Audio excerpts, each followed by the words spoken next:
The following episode contains topics which may be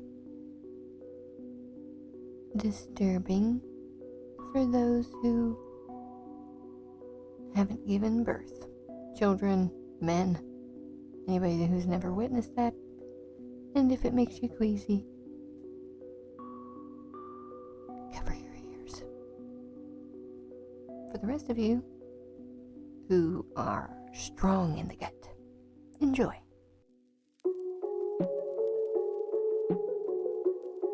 Yes, life can be wonderful if you're not afraid of it. All it needs is courage, imagination.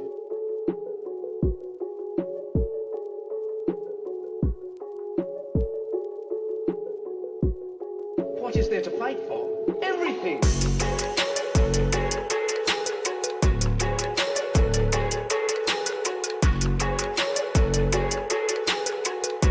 Life itself, isn't that enough?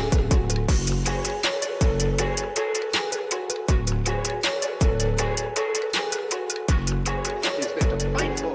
Life is a beautiful, magnificent thing. Welcome, wanderers. Today's path isn't towards the stars or secrets.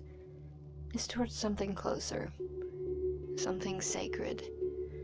And before you open that book waiting in your hands, before the first word greets you, walk with me. Let's take a journey through the stories, the symbols, the souls of the other mothers who shaped our world. This is for the one who shaped mine.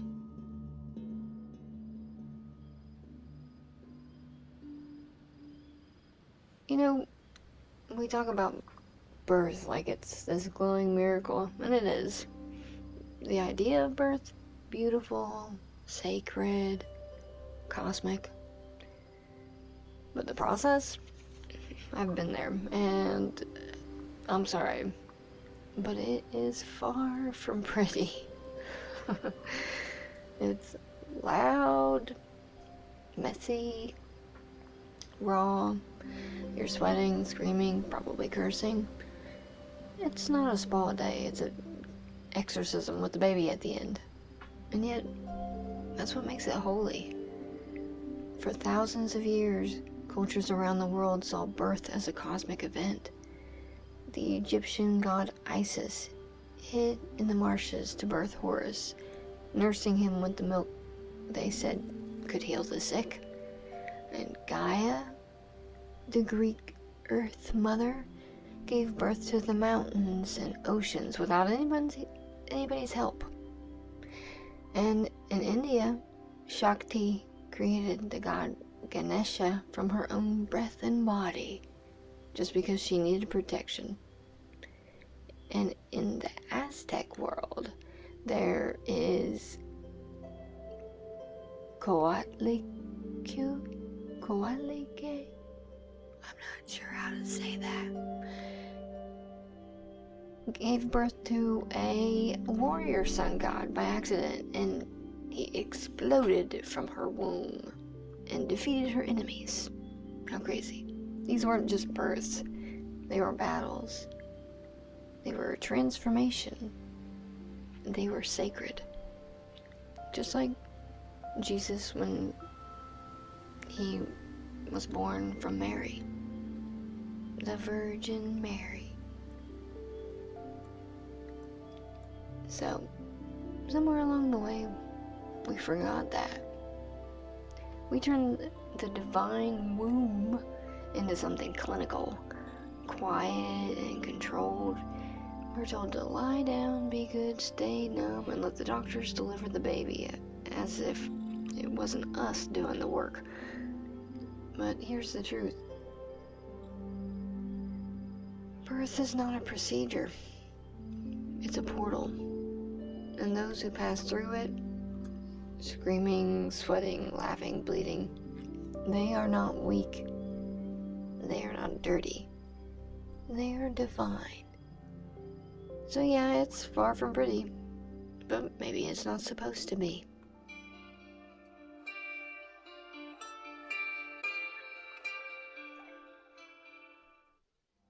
Before myths were written, there were carvings and sculptures of round-bellied women with full breasts, the symbols of fertility, mystery, and power. Gaia, the Greek Earth Mother, bore the sea and the sky. Isis in Egypt resurrected her love and protected her child. She was the original healer, the one who put broken things back together. In nearly every ancient tale, the mother figure is not secondary. She is origin.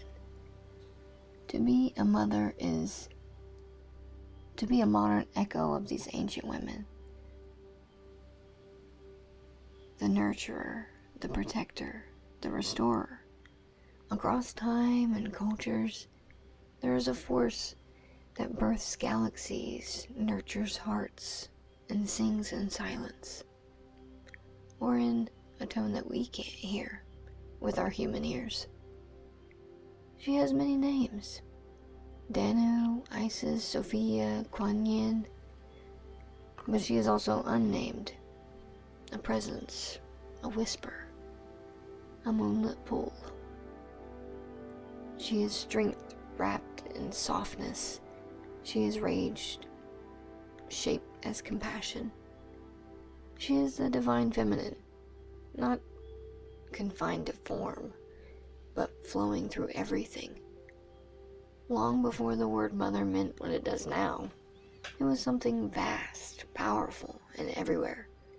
In cultures across the globe, the divine feminine wasn't just a goddess. She was the moon, the tide, the womb of creation, the voice in dreams, the curve of rivers and cycle of seasons. She was not passive. She was force and flow. To the Celts, she was Danu, mother of gods and rivers.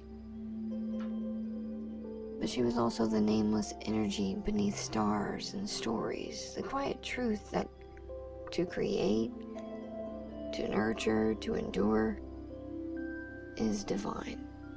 And this energy didn't fade with myth. It lives in women everywhere, in every mother who protects and provides, in every woman who creates life, art, or healing, in every soul who softens the world with strength.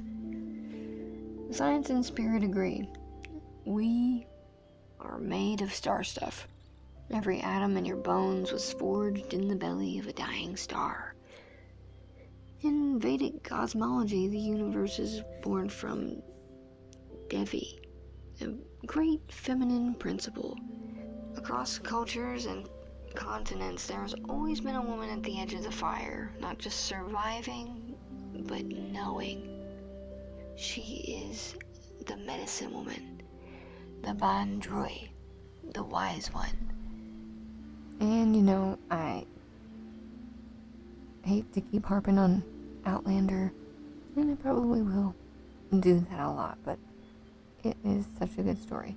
Anybody who's ever watched that show has heard of most of those terms, the Bandroi and the medicine woman and all that kind of stuff, because the main character in Outlander is a healer, a doctor, which was uncommon for the time period of the story. Very good. Highly suggest. 10 out of 10 would recommend. 20 out of 10 would recommend. Among the people of the Andes, which I wanted to know more about the Queros people of Peru, and they wear very colorful outfits, and they use coca leaves to prophesize things. They live very, very high in the mountains, and they only recently were basically discovered not that long ago. But the Apus is the spirit of the mountains, and they go up there, they live up there, and they do energy work. All of them are basically shaman. Women are taught to listen to the mountains, to offer coca leaves to the apus, to weave healing into prayer bundles and soft chants. They do not speak to the spirits for power, but for harmony. Among the Sami people of the north, and deep in the Siberian reindeer herding tribes, there are female shamans who beat drums and cross the veil, who read the snow like scripture and carried knowledge in their breath and bones. They weren't always called leaders, but they were followed.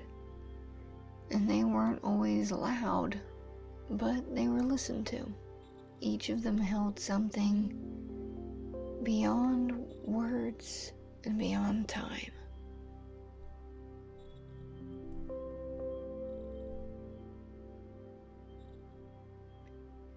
In the Vedic tradition, there is no creation without Shakti. She is the energy behind the gods, the force of birth, transformation, and transcendence. Shakti doesn't ask, she moves. She dances destruction into beauty and plants seeds in the ash. Kali, Parvati, Durga, each a face of Shakti. It's each like a different side of her, a personality, each holding both the blade and the balm. And just like that energy, you shaped me, not with pressure, but with your presence and guidance. And it's a fact. Everyone was someone's child at some point. And the impact that your parents have on you plays a very, very big role in the entirety of your life. And we never really realize that until we get older and we look back. This episode is a little special. It's a little different. It's for someone special, and it's the 8th episode. So, 8 is deeply symbolic and sacred across many cultures. If you turn it on its side, it's the infinity sign, representing limitless potential, timelessness, and the eternal cycle of life, death, and rebirth. Isn't that interesting? In the Chinese culture, it's the greatest luck and prosperity, because the pronunciation of the word 8 sounds like wealth or prosper. It's so auspicious that the phone numbers and license plates and addresses with 8s are highly valued in China. And in Buddhism, there's the Noble Eightfold Path. It's a core to spiritual development and, well, an ending of suffering is what they go for.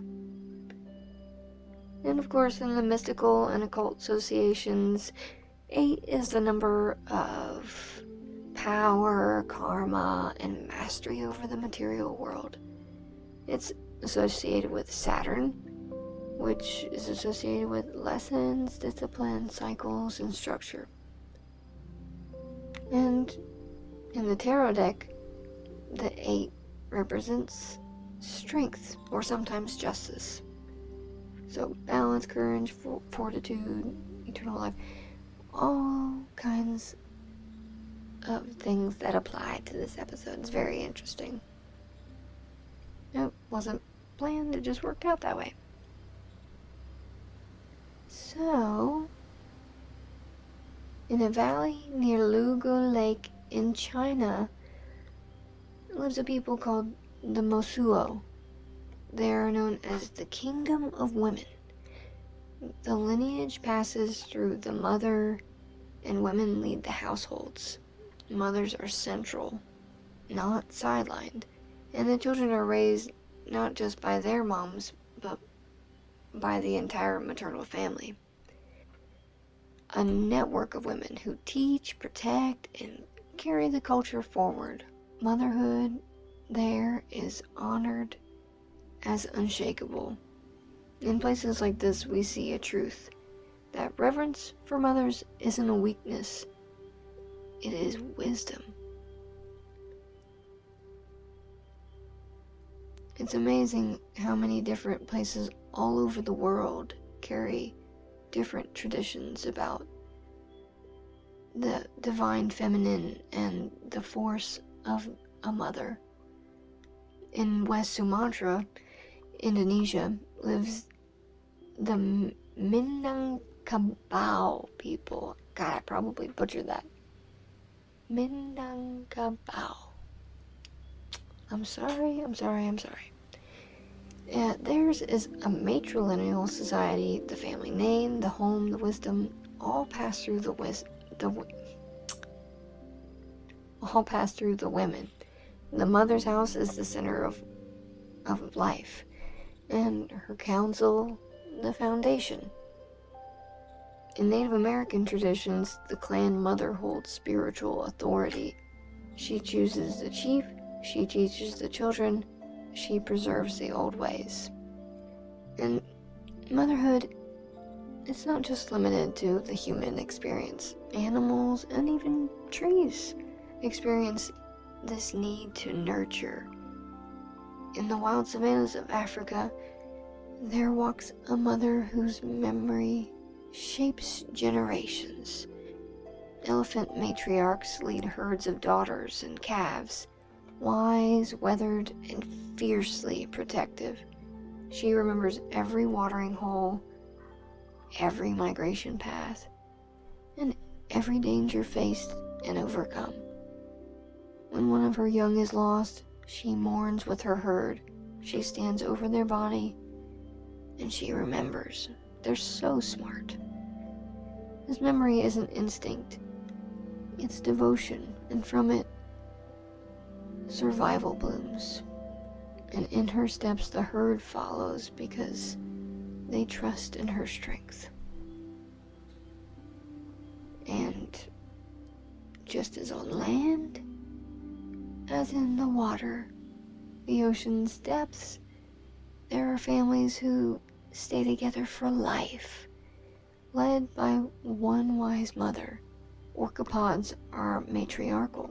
The oldest female leads generations. Anybody who's seen Free Willy? Oh, God, so good. If you haven't, highly recommend it.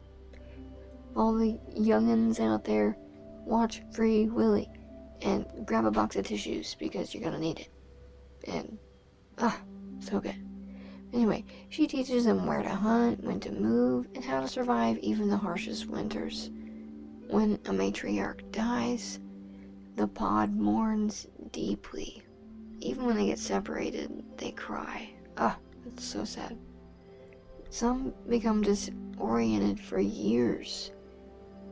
Scientists call it nature. I call it love. And it's passed through the lineage. In wild waters, just like in life, we survive through the wisdom of mothers. The interesting thing about life, not all things have to seem living and breathing and thinking and moving to be alive. Plants and trees, they are definitely sentient beings. And it's very interesting that they actually care for each other and send signals to each other. In the heart of a forest, beneath the roots and fallen leaves, stands the mother tree, tall, ancient, and central. She feeds her children through fungal threads, sending sugar and water to the saplings struggling in the shade. she communicates with them, warns them of drought, warns them of disease, nourishes even the dying. And obviously, it's not for recognition, but it's just what mothers do.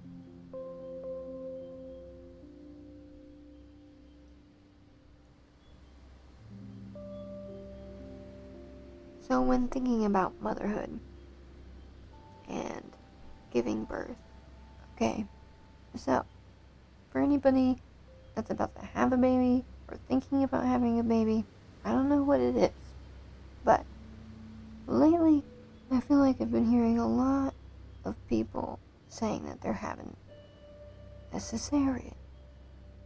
And those are only supposed to be done usually in like a life-threatening situation, or a situation where, the baby's just ginormous and it just won't come out. Because it's supposed to be the last option. But I was listening to a podcast called Of Conspiracy, and they were talking about cesarean, and I think about all the people that I know and how many of them have had them, and I was like, that seems like too many, really, way too many. And he said something about it being more of a convenience thing, which is insane to me. You can schedule it and you can bing bang boom, get that baby out of there and be done with your day. Okay, so if anybody in the room has ever had a baby, please raise your hand if your doctor was actually there for the baby. No? No? Nobody? Well, I don't know about you all, but my doctor wasn't there. And I've talked to several other women who said the same thing. It was usually nurses and midwives. And yet, we pay these doctors all this money for what again? Because mine just basically popped his head in at the end and was like, "Oh, you finished? Okay, looks good." And that was it. I did not see him at all. I don't even remember. Then again, I did have some pain medicine afterwards. Because I did not do an epidural. Hell no. They can take that 5-inch needle and they can shove it right up their ass. I'm not putting that in my back. My sister has had 5 kids, and I think she's probably had an epidural with each of them. I don't know. But the thing is that they don't tell you that it could hit a nerve and you might not feel that part of your back for the rest of forever. Or, you might have some tingling in a certain part of your leg randomly or something. Or you could go through all this trouble of getting this giant needle inserted into your spine and you did it too early, you did it too late, whatever, and you still feel it, or you don't feel anything, so you can't push and it's just a mess. We were made to do this, ladies. We were made to do this. Sure, it's painful, but we were made to do this, and we can. I know, I did it, and I'm not like, I'm kind of a tiny person, and if I can do it, y'all can do it, believe me. Like I said, sure, it's painful, but I think the worst part was the contractions, honestly. It was so uncomfortable. I had this weird thing that was monitoring the heart or something, and it was like inserted up in there, and well, the baby kept kicking it, and it kept thumping against my thigh. It was the weirdest thing ever. And of course, I was 18, so I was very young, and I had no idea what was going on. And I had to be induced. So, she was a week late, did not want to come out of there. So, being induced is, it's similar to a cesarean in that you can schedule it, but, you go in there and then you just hope for the best. Basically, they give you some medicine to get you going, and then they just kind of let you lay there for a while. And the contractions get, obviously worse and worse over time. Hopefully, it doesn't take that long. And from what I remember, it didn't take that long. I am very bad with the perception of time. So, it could have been 2 hours. It could have been 5 hours. And I don't know. Afterwards, they gave me some Vicodin, and I was feeling a lot better because, like I said before, it is a messy process. I'd say the most painful part was,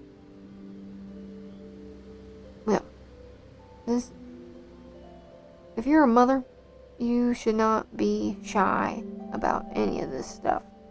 And if you're not a mother, but you're thinking about it, you should probably know it. And if you're not, and you don't want to know it, then just cover your ears. Don't listen. But for anybody who doesn't know, sometimes when you give birth, you can poop the bed. And I was terrified that this was going to happen. I was terrified. I'd say that was probably my number one worry. As ridiculous as that is, that was my number one worry. I was like, I don't want to do that. I don't want to do that in front of anybody. I am so shy about that anyway. I didn't want to do that. So, luckily, that didn't happen. Thank God. But, yeah, all you ladies out there that don't know that can happen, that can happen. I mean, you're pushing. It's only, I never thought about it when I was younger. But, it's only, it makes sense, really. You're pushing. And they tell you to push like you gotta poop.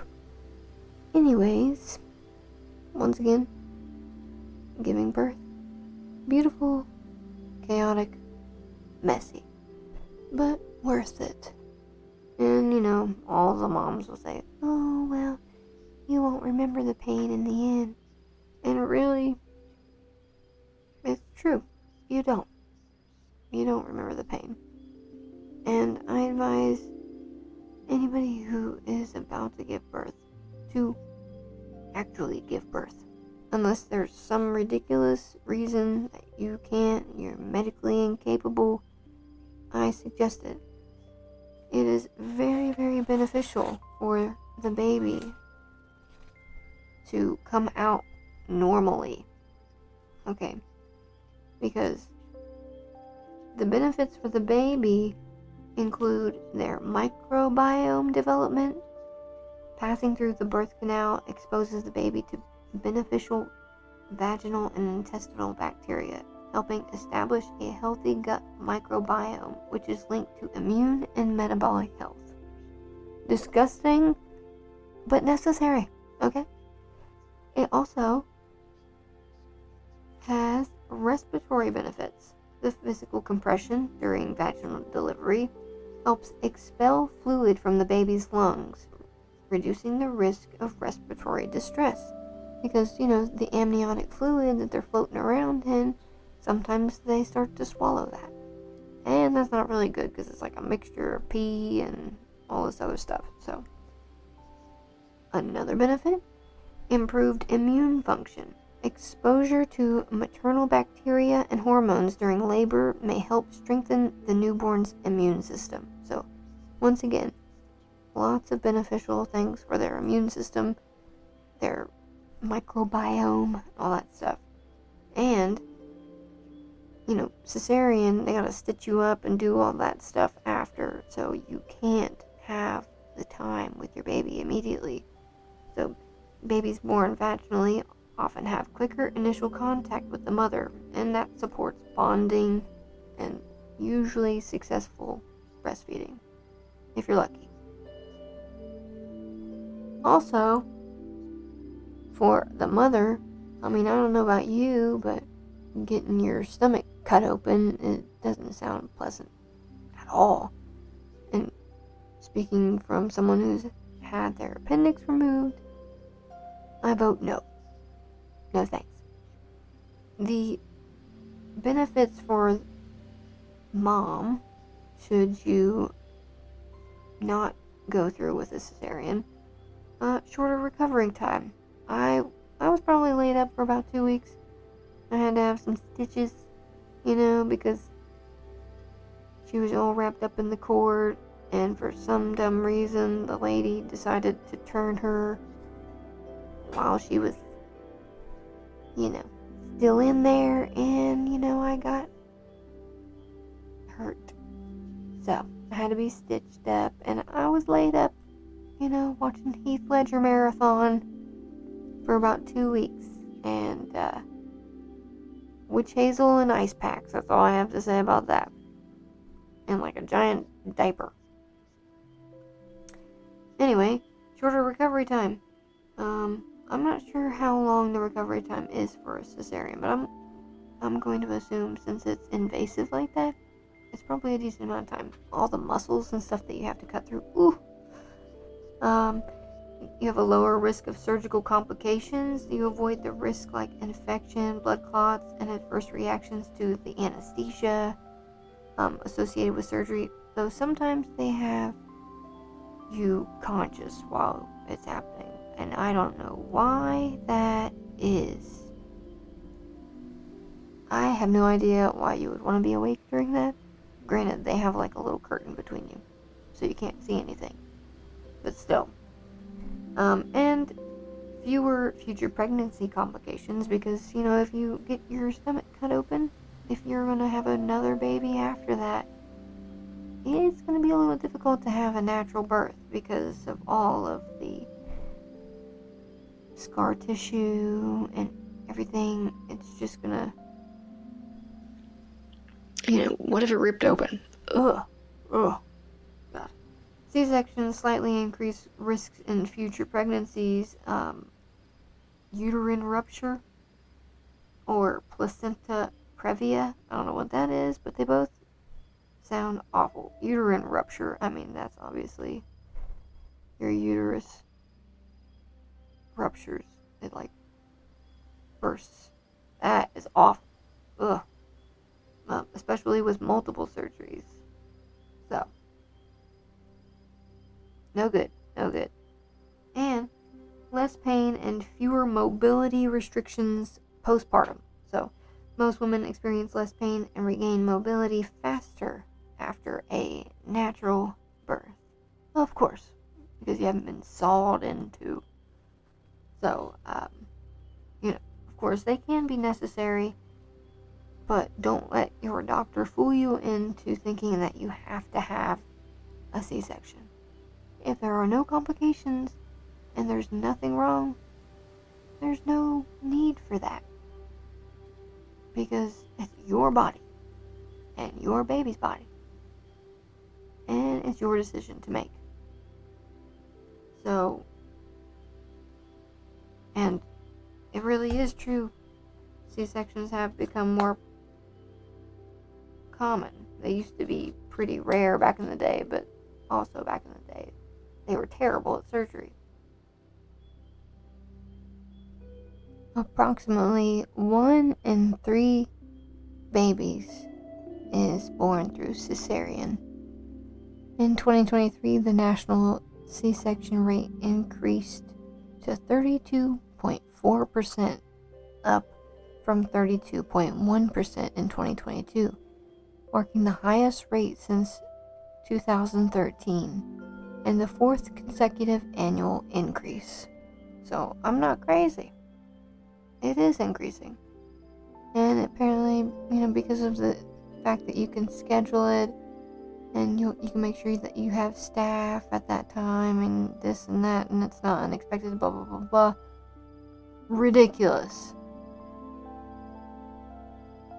You're gonna put a giant hole in you because it inconveniences them? Get out of here. For low-risk first-time mothers, the C-section rate is 25.2% in 2022, exceeding the Healthy People 2030 target of 23.6%. The overall C-section rate in the U.S. has remained relatively stable since peaking at 32.9 in 2009, following a raise from 20.8 in 1997. However, recent years have seen a gradual increase. Various factors contribute to this trend. Maternal age. A lot of women are waiting longer to have children because of their job or whatever. They're pursuing their career. And so older mothers are more likely to have C-sections. In 2022, 47.7% of mothers aged 40 to 54. If you're 54 and you're delivering a baby, woo-wee, you were getting jiggy with it. Ooh. 47.7% of mothers aged 40 to 54 delivered via C-section, compared to 18.9% of mothers under 20.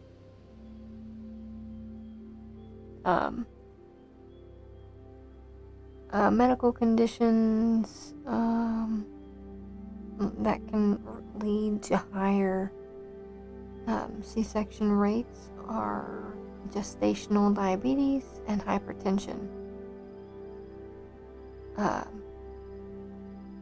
Which I'm pretty sure is what my sister had, hypertension. She was pretty much bedridden, high blood pressure through the roof. And then, of course, like I said before, women who have repeated C-sections are more likely to have subsequent deliveries via C-section because it's, less dangerous. And variations in hospital protocols and provider preferences can influence C-section rates. Somebody needs to do an investigation of particular hospitals and those particular rates.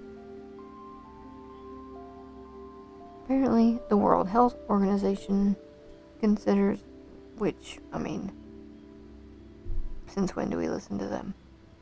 But they consider the ideal rate for a cesarean to be between 10 and 15%, so they're a little high.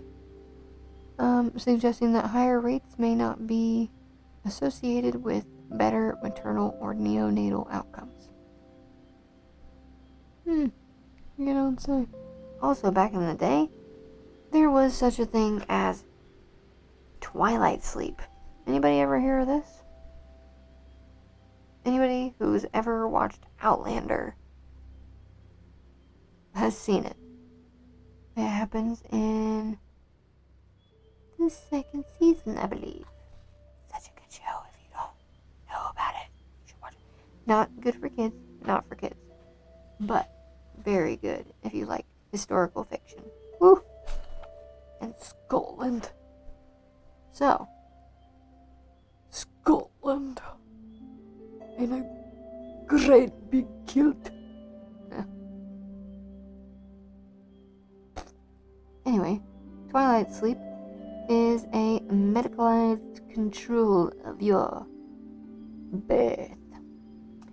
In the early 1900s, particularly from the 1910s to the 1950s, in Western medicine, especially in the US and Europe, twilight sleep became popular among upper and middle class women.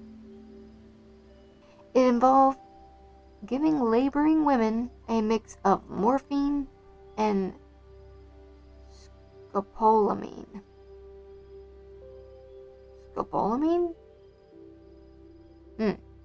Which erased memory of the birth experience, and apparently it did not relieve pain but made women forget that they had experienced it, and often left them semi-conscious, hallucinating, or restrained for safety. But in Outlander, they flat out put her to sleep. And I've often heard that they just flat out put you to sleep. I don't know. The goal wasn't to ease birth, but to make it more manageable for the doctors, who were often men, of course, because women didn't practice medicine back then. Or if they did, they were called the medicine woman. Women were placed in sterile hospital environments, sometimes strapped down and completely removed from decision-making or awareness. How wonderful does that sound? It sounds just like, sign me up for that. The impact was that these poor women didn't remember giving birth. There was no emotional bonding with the baby at birth because they don't remember it. The fathers were usually not even allowed in the room.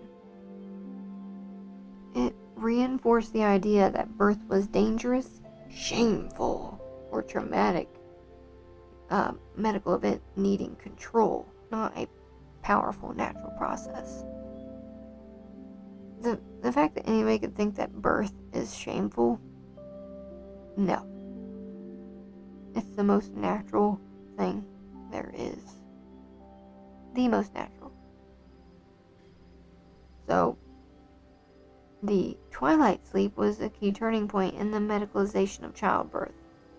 It stripped away the ancient and intuitive and women-led practices, and it led to a surge of C-sections, forceps deliveries, often without consent or understanding.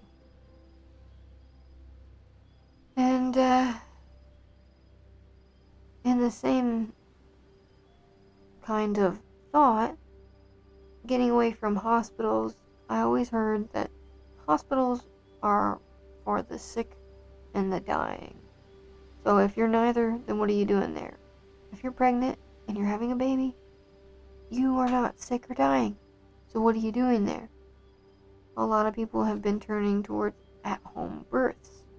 And they have things like doulas and stuff like that, like midwives that come to your house and help you birth your baby. And sometimes in like your bathtub or a little baby swimming pool or something, in the comfort of your own home. More women are choosing at-home births because of the familiarity and comfort. Being in your own space helps the labor progress naturally. You're not stressed, you don't have all those fluorescent lights in your face, and your body feels safe and not on edge. There's less intervention, less poking and prodding, no unnecessary inductions, epidurals, or surgeries unless absolutely needed, and you have more control. You choose who's present, what music plays, how you move, even how the room smells. You don't have any doctors and nurses and midwives and random people that you don't even know coming in there and taking a look at your hoo-ha, because who the hell wants that? Also, it could be more of a spiritual thing or a ritual. It becomes sacred and, not sterilized. It becomes like a bonding experience with you and your loved ones, whoever's present, your husband or whoever. Of course, home birth isn't right or safe for everybody, but the blanket medicalization of all births has robbed many women of that choice. I'm not saying just give birth at home willy-nilly. I'm saying trust in your body, trust in nature, and the way you were made. And you were made for this. And trust in women.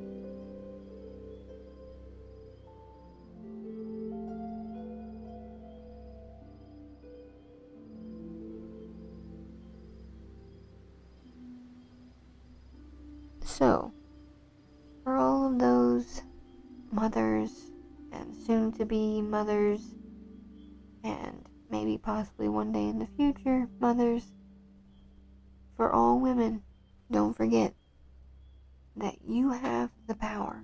You have power. Don't ever forget that. You are capable of creation. It's a beautiful thing. I mean, we can withstand some stuff. Watch those videos of the men with the TENS unit on their stomach to basically simulate what it's like to have contractions or period pains. Watch them double over in pain. It's crazy. And the girls wear it and it's nothing. So think about how strong you are. And don't ever doubt it. And if in the back of your mind you're like, I can't do this, ignore that voice. Ignore that voice. The negative Nancy voice that dwells within all of us. So now, Ma, you've walked with goddesses and trees, with oceans and stars. You've stood at the center of myth and meaning. Now it's time. The book is waiting. It holds my heartbreaks, my hopes, my questions, and my becoming. But behind every word is you. Not because it's about you, but because it could never exist without you.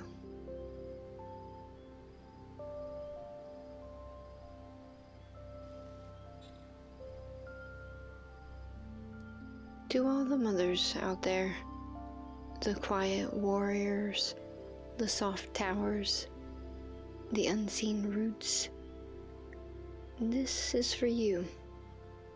You are not just part of the story of creation. You are the reason there is one. Happy Mother's Day.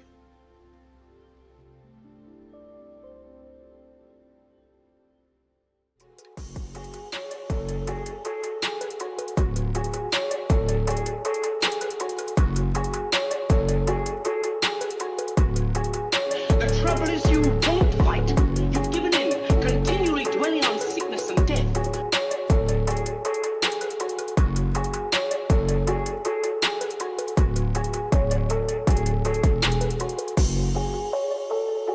There's something just as inevitable as death, and that's life, life, life, life.